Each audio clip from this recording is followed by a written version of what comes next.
Hello friends, welcome back to another reaction video. और कैसे हैं आप सब लोग। विंटर्स आ चुकी हैं तो अपना प्लीज़ ध्यान रखिए और वीडियो को एंड तक ज़रूर देखिए और पसंद आए तो लाइक शेयर एंड सब्सक्राइब भी कर दीजिए। दोस्तों शुरू करते हैं आज का रिएक्शन। तो दोस्तों वैसे तो डब्बा की एनिवर्सरी खत्म हुए हुए अब काफ़ी दिन हो गया है, लेकिन वो कहते हैं ना कि डब्बा के सर से अभी भी एनिवर्सरी के भूत जो है वो उतरे नहीं हैं, क्योंकि अभी भी डब्बा की कुछ छूटी हुई चीज़ें धीरे धीरे होती हुई नजर आ रही है। जैसे कि डब्बा का फोटोशूट जो एनिवर्सरी के टाइम नहीं हो पाया था due to many many many reasons, वो आपको एनिवर्सरी की पार्टी में देखने को मिल ही गया होगा कि कितने ज़्यादा लूप होल्स एनिवर्सरी में रह गए थे, जिसकी वजह से डब्बा के अगेन अधूरे ख्वाब जो अब पता नहीं अगली से अगली कौन सी एनिवर्सरी में पूरे होंगे, तो उनमें से एक अधूरा ख्वाब था डब्बा का फोटो सेशन। फनी इतने बिजी हो गए थे एंजॉय करने में कि फनी के पास डब्बा के साथ फोटो खिंचाने तक का टाइम नहीं था।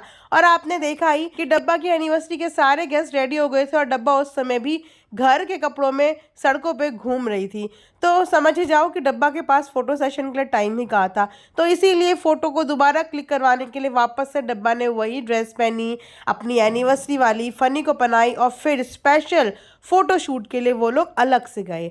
और उसके बाद सुनने में ये भी आया कि पार्टी में खाने की तक कमी हो गई थी, जबकि चुनिंदा गेस्ट थे उसके बावजूद खाना कम पड़ गया। बड़ी स्ट्रेंज बात है। तो लगता है वो खाने वाली कसर को पूरा करने के लिए डब्बा ने अपने घर पे खाने की दावत फिर से अरेंज की। और हमेशा की तरह डब्बा का एक फिक्स काम है और वो काम है प्याज को फ्राई करना। वो अपने घर में भी यही काम करती हैं, प्याज को फ्राई करने का। हालांकि वो प्याज काट के इन्हें कोई और देता है, इनका काम सिर्फ प्याज को फ्राई करना होता है। और ससुराल में भी इन्होंने वही काम किया, प्याज को फ्राई करना। जिन गेस्ट को इन्होंने खाने के लिए बुलाया था, मतलब उन्हीं गेस्ट से इन्होंने सारे काम करवा दिए। और लास्ट में बिरयानी के पतीले में बिरयानी मिक्स करती हुई नजर आई, ये दिखाने के लिए कि जैसे कि सारी बिरयानी डब्बा ने ही बनाई है।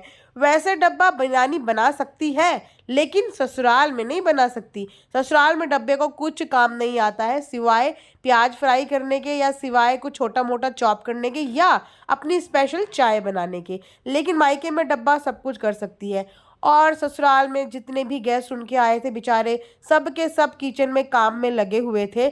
जबकि गेस्ट को जब तुम किसी को आमंत्रित कर रहे हो, इनवाइट कर रहे हो, तो तुम्हारा फर्ज बनता है कि तुम सब कुछ खुद ऑर्गेनाइज करो, उनको बैठ के आराम से खिलाओ। जैसे तुम जब किसी के घर जाती हो तो सिर्फ मेहमान की तरह जाती हो और तुम्हारे आगे सिर्फ परोसा जाता है, तुम किसी के पानी के एक ग्लास को उठाने में भी मदद नहीं करती। लेकिन वहीं पर जब डब्बा ने अपने मायके वालों के लिए पार्टी रखी, दावत रखी, तो उसमें बेचारे मायके वाले ही सारा काम करते हुए नजर आए। तो ये तो होती है डब्बा की मेहमानदारी। और ये मेहमानदारी खैर डब्बा के मुंबई वाले घर से ही चलती आ रही है। अब बोलते हैं ना, जो प्रथा जहाँ से चलती हुई आ रही है उस प्रथा का कहीं एंड ही नहीं होता, वो generation to generation carry forward होती रहती है।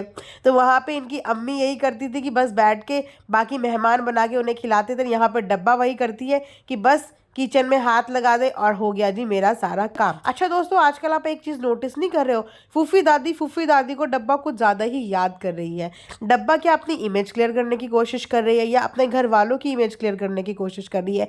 क्योंकि जब जब इन पे सवाल उठते हैं, जब जब ये लोग सवाल के घेरों में आते हैं, ये अपने आप को ये अपनी सफाई देने के लिए कुछ ना कुछ ऐसी हरकतें करते हैं जो कि कैमरे में पकड़ी भी जाती है और कैमरे में कैप्चर भी हो जाती है। अभी इन्होंने दादी नानी का हवाला देके एक खाना का आयोजन किया था, फूड इन्होंने डिस्ट्रीब्यूट किया था कुछ बच्चों को।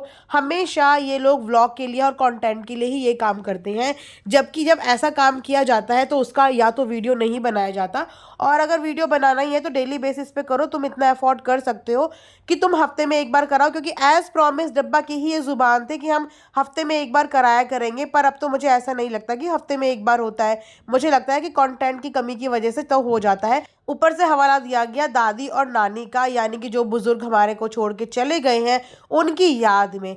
भैया उनकी तुम्हारे मुंह से कभी आज तक उनके नाम तो निकले नहीं, कभी उनकी आत्मा की शांति के लिए कुछ लफ्ज़ तो तुम्हारे मुंह से निकले नहीं, और अचानक सडनली तुम्हें याद आ गया कि उनकी याद में तुम्हें बच्चों को खाना खिलाना है। वाह, इसे कहते हैं हिपोक्रेसी, जो आजकल धड़ाधड़ फैमिली में एक से बढ़कर एक चल रही है। कोई कहीं से कर रहा है, कोई कहीं से कर रहा है, पर तबादौड़ तरीके से चल रही है। उसके बाद इन्होंने एक फुटेज, आपने अगर गौर किया होगा कि ये अपनी नानी के पास जाती हैं और पहले नानी को बोलती हैं कि कैमरा है, कुछ बोलो, कुछ करो। तो जैसे ही नानी ने देखा कि अच्छा कैमरा है, नानी इनको गले लगाने लग गई, इनको भर भर के ब्लेसिंग्स देने लग गई। तो नानी को उन्होंने बस यही रटवाया हुआ है कि जब भी तुम्हारी तरफ कैमरा होगा तुम्हें बस मुझे गले लगाना है और मुझे खूब सारी दुआएं और ब्लेसिंग्स देनी है।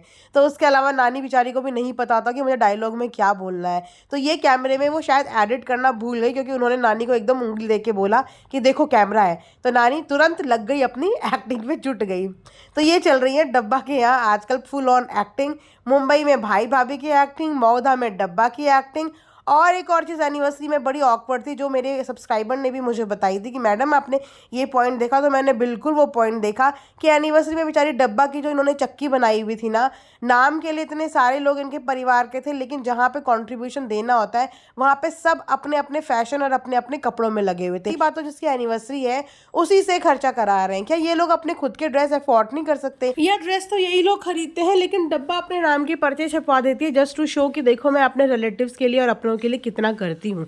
क्योंकि एनिवर्सरी के टाइम पे इन्होंने एक एक जने को खुद से कपड़े दिलवाए, जबकि एनिवर्सरी पे कपड़े इन्हें मिलने चाहिए थे इनके मायके वालों की तरफ से, लेकिन उसके बावजूद इन्होंने कपड़े दिलवाए, ऐसा इन्होंने व्लॉग में दिखाया। अब अगर सबकी बात हो ही रही है तो इनकी ब्यूटीफुल अम्मी जी की भी बात कर लें, जिनके अपने टेंट्रम्स खत्म ही नहीं होते।